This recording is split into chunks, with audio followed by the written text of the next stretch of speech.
Welcome to the second Global Interagency Security Forum training module on security risk management as a basic guide for smaller NGOs. This course comprises several short training modules designed to assist NGOs in addressing the growing insecurity the community faces, as well as threats and violence encountered during work or when traveling. This second module introduces the value of developing a framework for security risk management and addresses the importance of governance and accountability, policies and principles, and operations and programs as the initial components of the security risk management framework. The aim of this course is to develop or refine leadership knowledge, which can then be translated into sound practice, enabling organizations to protect their people, operations, information, facilities, and assets, and critically, their reputation. The course material is based on lessons learned and collective good practice from GISF members and the humanitarian sector. This course is aligned to the GISF guide titled Security Risk Management, a basic guide for smaller NGOs, which can be found within the GISF online publications.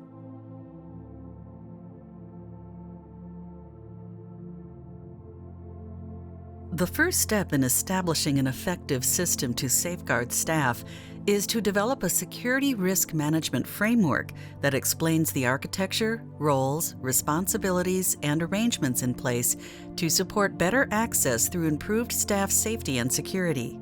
A security risk management framework is a set of policies, protocols, plans, mechanisms, and responsibilities that supports the reduction of security risks to staff, operations, information, facilities, assets, and reputation.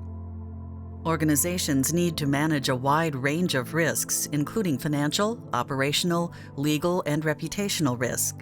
Other risks, whether natural disasters, political instability, or pandemics, can trigger a security risk, and so organizational resilience must reflect the cascading effects one risk can have on another.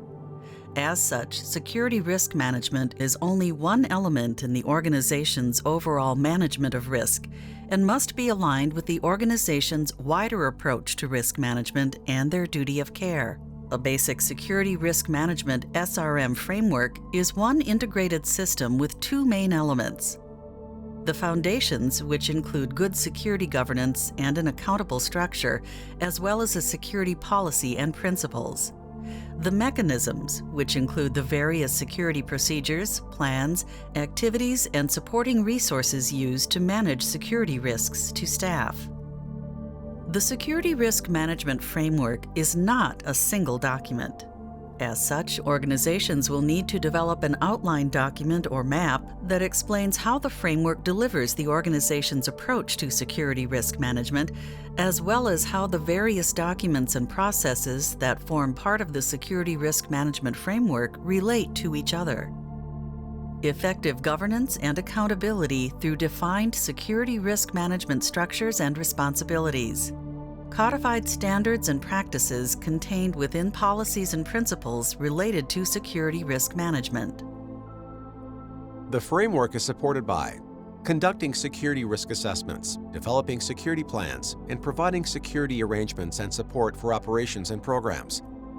Ensuring travel safety and security management is addressed in a comprehensive manner to include policies and procedures, location-specific assessments, information and analysis, security training and briefings, staff monitoring, and all appropriate insurance coverages.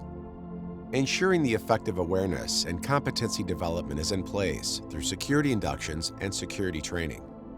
Having an effective incident monitoring and reporting strategy, which has defined incident reporting procedures, report forms, and incident logging and analysis. Ensuring that crisis management reflects an established management structure, crisis management plans, as well as assistance from providers and expert support. Building interagency networks to collaborate on security risk matters. The security framework must also be shaped by defined compliance requirements and effective monitoring, and must be appropriately supported and resourced if it is to be effective and sustainable.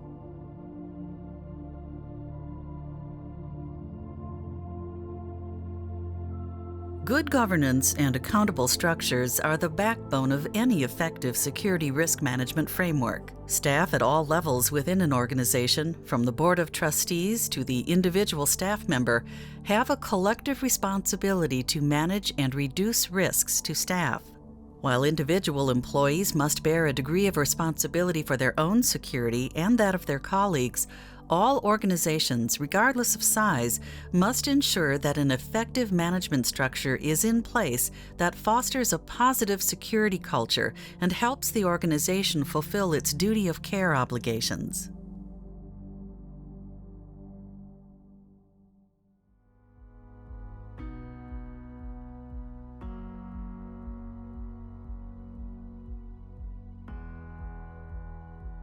Ultimate accountability for staff security and safety rests with the Board of Trustees, who then delegate responsibility to the Executive Director or Chief Executive Officer, or a position of similar seniority, to ensure that effective security risk management is in place. Day-to-day management and responsibility for security is then shared across different levels in the organization and usually follows a management line model. All staff with security responsibilities must have their duties clearly articulated in their job description and, for accountability, assessed in their performance reviews. Choosing the right people to lead on security is the key to success. Many larger organizations now have dedicated security advisors, or even security teams, to oversee the organization's security framework and to provide security support and advice. For smaller NGOs, however, this model may not be realistic. It is important for the organization to identify someone or even a group of staff within the organization who can act as a focal point for security and can lead on developing and implementing the security framework. It is important that these people are given adequate time, support, and training to do this in addition to their usual tasks. Many organizations use a security working group or committee of representatives holding different roles and levels within the organization. This collective approach helps share the load, leverages a wide range of experiences and perspectives, and encourages a greater sense of ownership, which ultimately aids implementation, buy-in, and compliance. It is important to note that the security focal point or working group is not responsible for managing security risks. That is to say, they do not own the risk. Instead, security management responsibilities must remain embedded within the normal program management line. The role of the security focal point or working group is to support the development of the organization's security risk management framework and ensure there are agreed policies and procedures in place, and monitor their implementation, as well as provide advice to the management line if required. When identifying specific security roles and responsibilities, leaders will need to consider what is appropriate and realistic for the organization in relation to size of program, areas of operations, the complexity of its structure, existing roles and capacity, and the type of work the organization does. A simple process of developing an appropriate management structure includes 3 basic steps: identifying the existing positions that have a critical role in staff security, including managers based at both the headquarters level as well as within country teams. Clearly defining the security responsibilities and specific decision-making roles that each of these positions should have. The positions and their security responsibilities should then be clearly mapped out in the organization's security policy so that all staff are informed.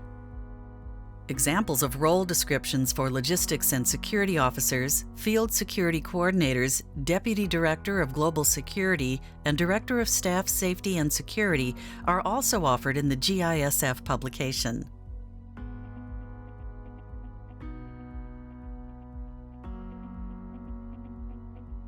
The organization's security policy will be the cornerstone of its security risk management framework. Establishing a global security policy will help demonstrate the organization's commitment to the security of its staff. The policy also provides a clear statement of the organization's approach to security risks, the key principles underpinning this approach, and the roles and responsibilities that staff members have in managing these risks.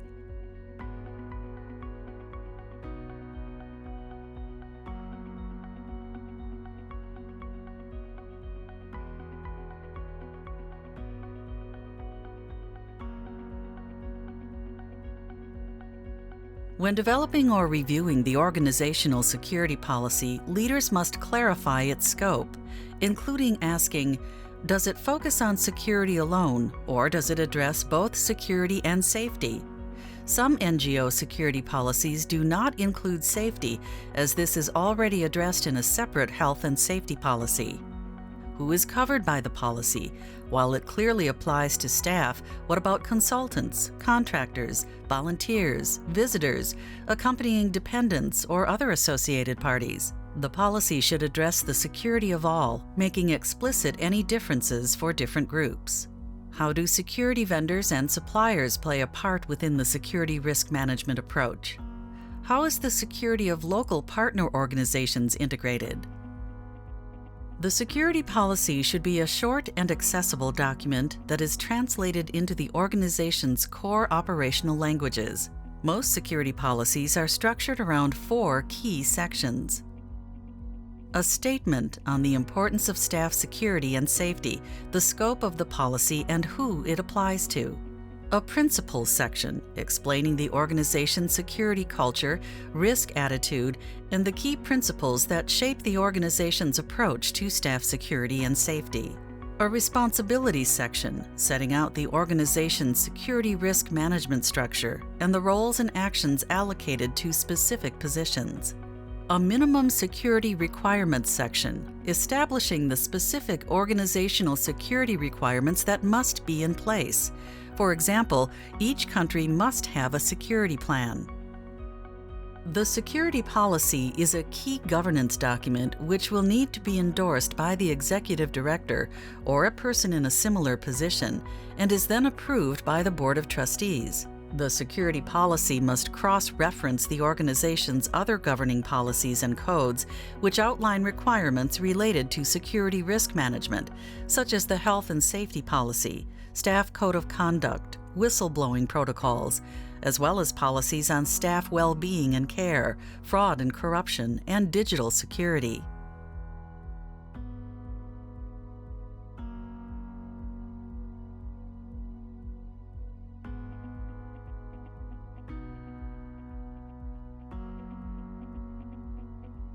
The following provide common security principles against which organizations can align their security framework. Shared responsibility. Managing and reducing the risks to staff is a shared responsibility involving staff at all levels within the organization. Acknowledgement of risk. Managing security will not remove all the risks. Individual staff need to appreciate, as part of their informed consent, that they are still exposed to risk. Primacy of life. Staff safety is of the highest importance to the organization, and staff should never place themselves at excessive risk in order to meet program objectives or protect property. Proportionate risk. The risk to staff must be constantly assessed and should be proportionate to the need for and benefits of certain activities and to the ability of the organization to manage these risks. Equitable security. Some individuals may be more vulnerable to certain threats than their colleagues. These individuals must be informed of the risks, and security restrictions or measures should not discriminate against individuals based on their personal characteristics, with mitigation measures ensuring equity for all staff. Right to withdraw. All staff should have the right to withdraw from or refuse to take up work in a particular area due to security concerns. No right to remain.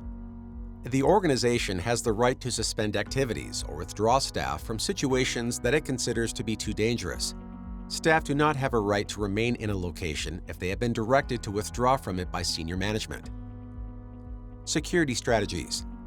An organization's approach to mitigating risk is described as its security strategy. For most NGOs, this will be a balance between acceptance and protection, with deterrence as a less common approach. The security policy should also clearly explain the organization's position on weapons and armed personnel, its relationship with armed actors, and the use of military resources, as well as its standpoint on ransoms and bribes. Further information can be found within the GISF Guide Security to Go and ODI Guide GPR8 Operational Security Management in Violent Environments.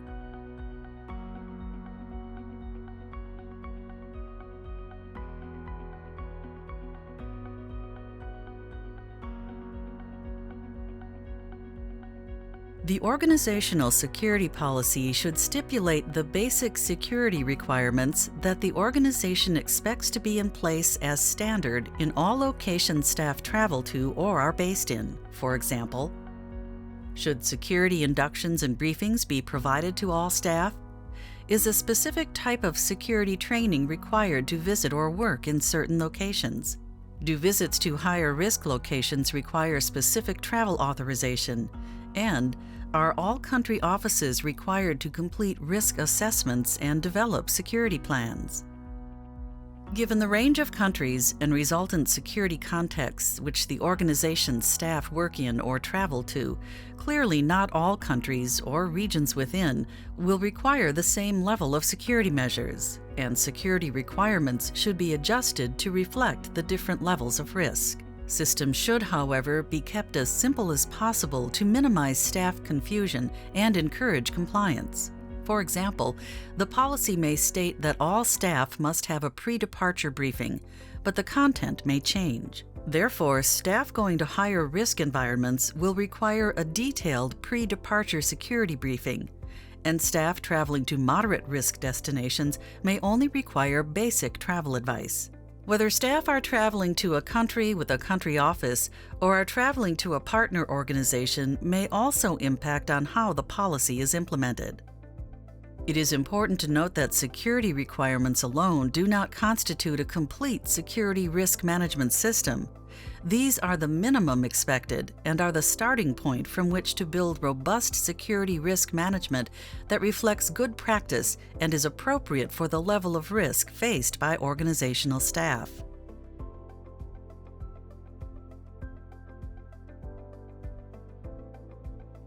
Being prepared with realistic plans, procedures, and resources is crucial to managing risks in an organization's operations and programs. The organization must establish a systematic risk management process that allows managers to analyze the operating environment, identify the risks to staff and operations, and to determine effective safety and security management systems to enable sustainable programming.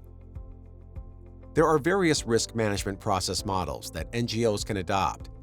ISO 31000-2009 is an international standard that has been integrated by many NGOs, helping management teams to define risk as the effect of uncertainty on objectives. This standard addresses the following key points. Establish the context. The context reviews both the external and internal context and provides a thorough grasp of the operational environment and the various stakeholders involved. It considers the organization's impact on the context through the organization's operational activities and the staff involved, as well as the organization's capabilities, enabling management teams to appreciate the possible security challenges to staff, programs, and to the wider organization. Identify the risks.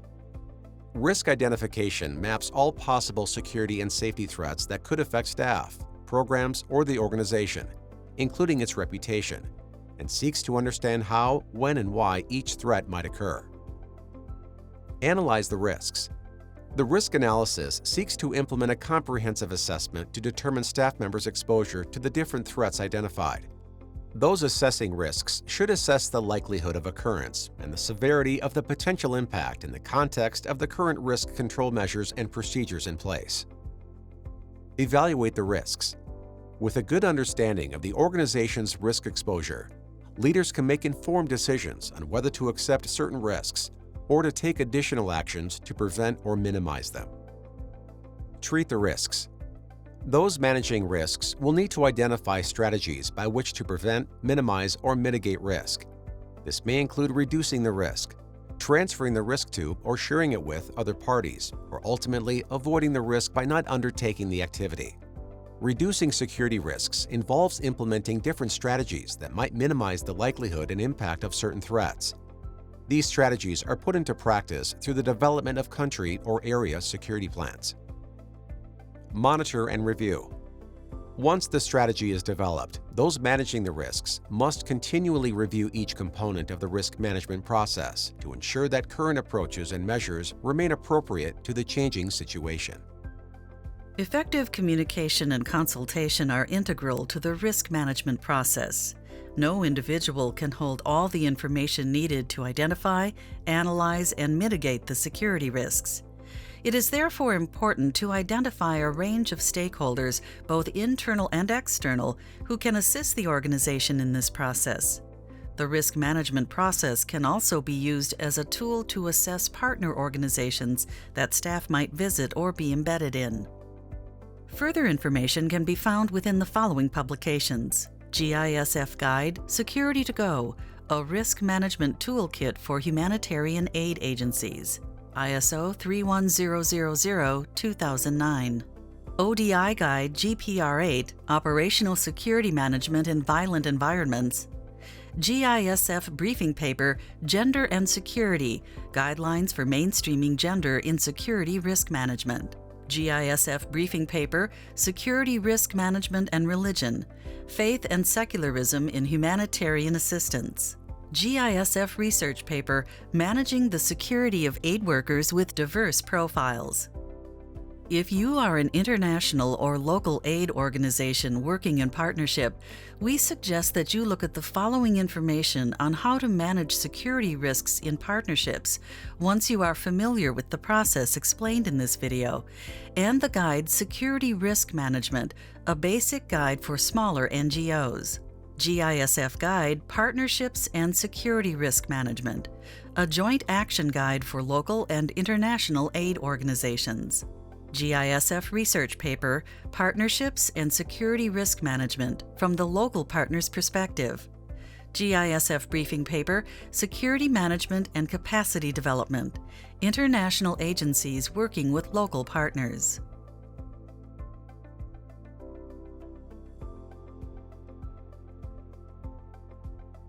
This second module on Security Risk Management, a basic guide for smaller NGOs, introduces the core components of the security framework, as well as explores how international standards can support a structured approach to effective security risk management. This module covers the initial components of governance and accountability, policies and principles, and operations and programs. Future modules will address travel management and support, awareness and capacity building, incident monitoring, crisis management, security collaboration and networks, compliance and effective monitoring, and supporting resources. We would also like to thank Risk and Strategic Management Corp., or RSM, who is proud to be a GISF business partner, for offering to script and visualize this training as an in-kind contribution to supporting the humanitarian aid and development community.